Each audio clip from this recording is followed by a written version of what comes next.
बहुत सोता है उसको कभी योग सिद्ध नहीं होता।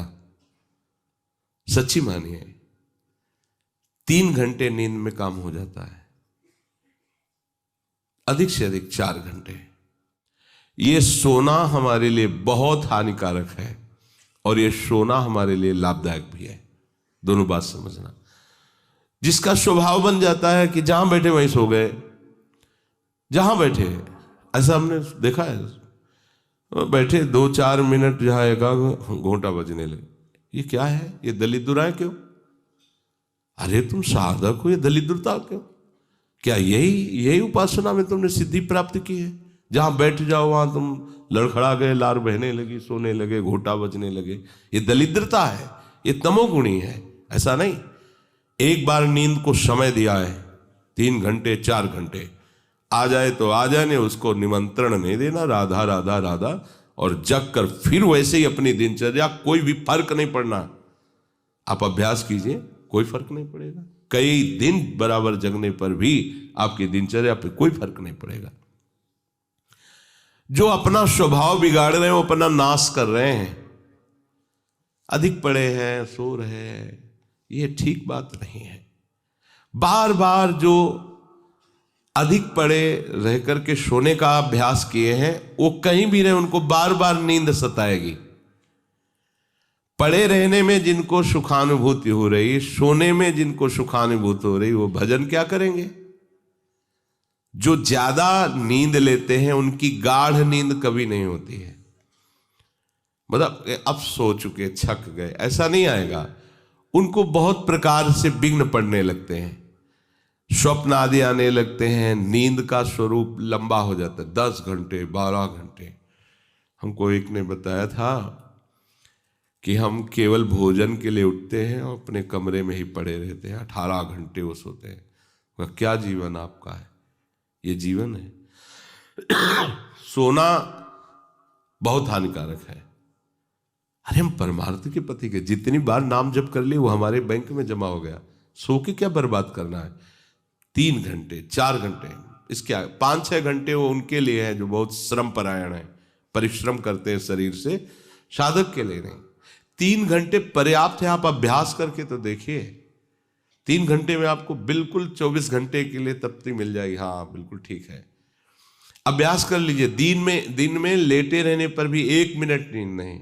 अभ्यास कीजिए। अभ्यास अमृत है और अभ्यास ही मृत्यु है। आपने जैसा अभ्यास कर लिया, अमृत का अभ्यास किया तो अमृत है, और मृत्यु का अभ्यास किया तो मृत्यु है।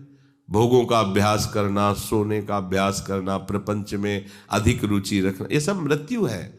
नामामृत, लीलामृत, रूपामृत, धामामृत, इसका अभ्यास करो, अमृत है ये।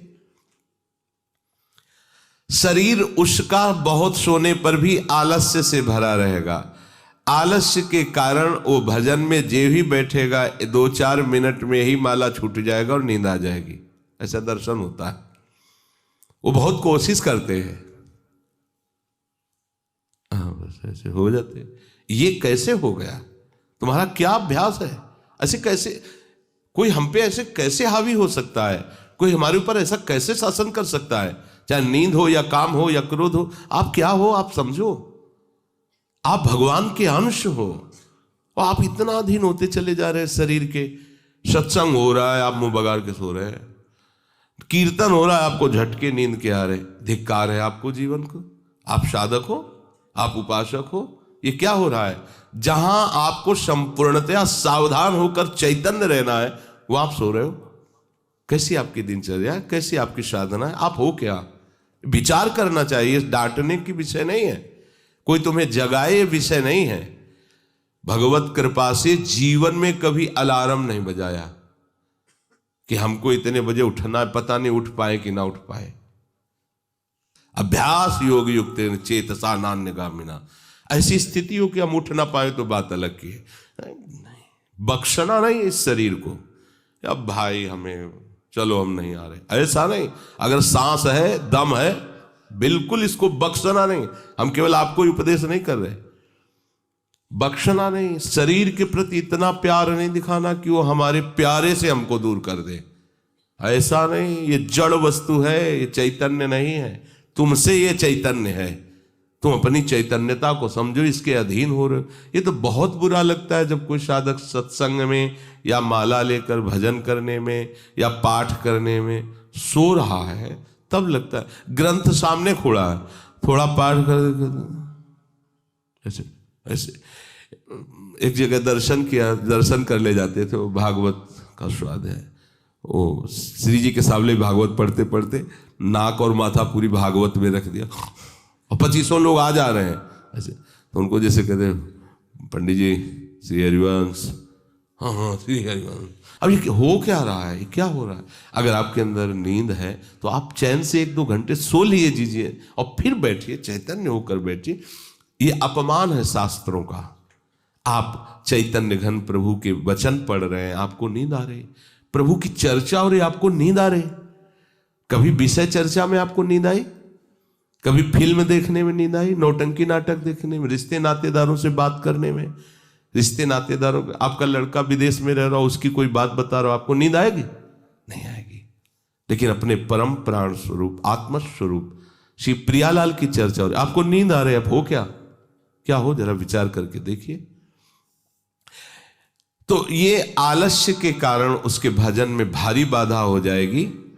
उसका योग कभी सिद्ध नहीं होगा जो अधिक सोता है। सबसे प्रार्थना है आप अपने लिए नींद का समय निश्चित करें अपने हिसाब से, शरीर का परिश्रम देख करके। अब जैसे जो उपासक रात भर सेवा में लगे रहते हैं, हम उनके लिए कहेंगे कि चाहे दिन हो चाहे रात हो, आप 4-5 घंटे आराम से सोइए। प्रार्थना है कि सोइए, क्योंकि आप जवान साधक हैं, सोएंगे तो आपकी इंद्रियां फिर भजन में लगेंगी।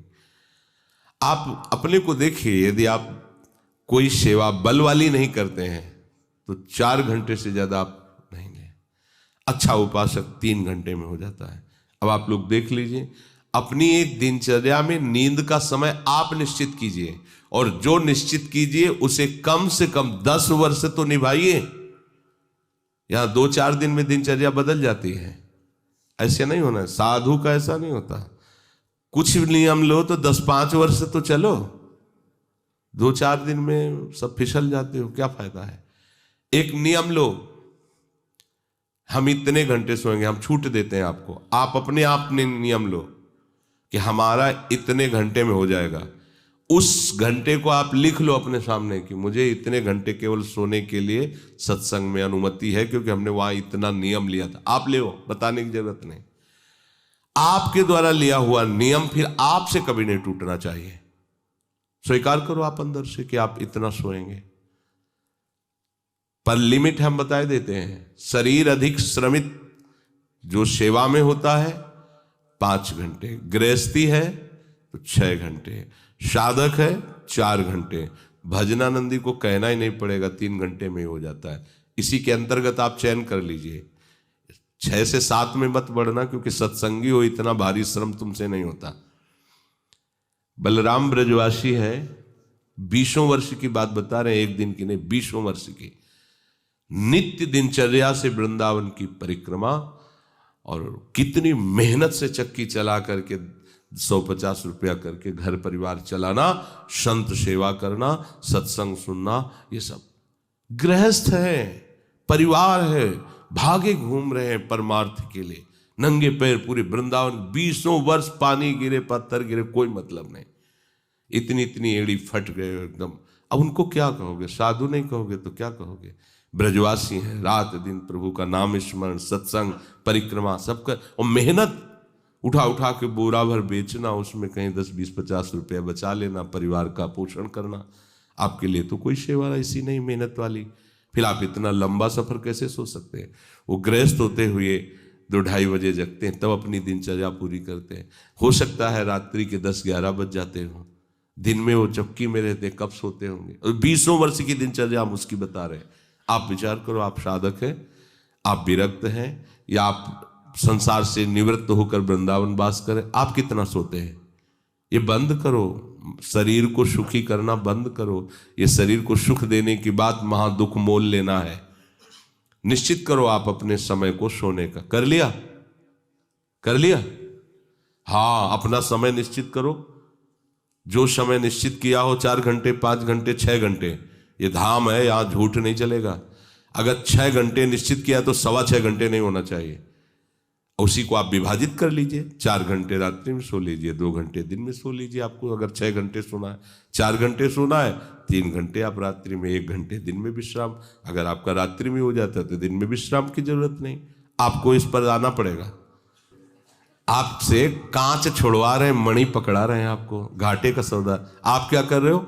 मणि देकर कांच खरीद रहे हो, और आपका कांच छुड़वा के मणि। इंद्रनील मणि श्याम मनोहर 7 कुंभ तन गोरी। इनके समीप चलना है, इनकी जूठन पाना है, इनके साथ खेलना है। ये सौभाग्य प्राप्त करने के लिए जो असत धारणाएं हैं उनको मिटाना होगा। जागृतो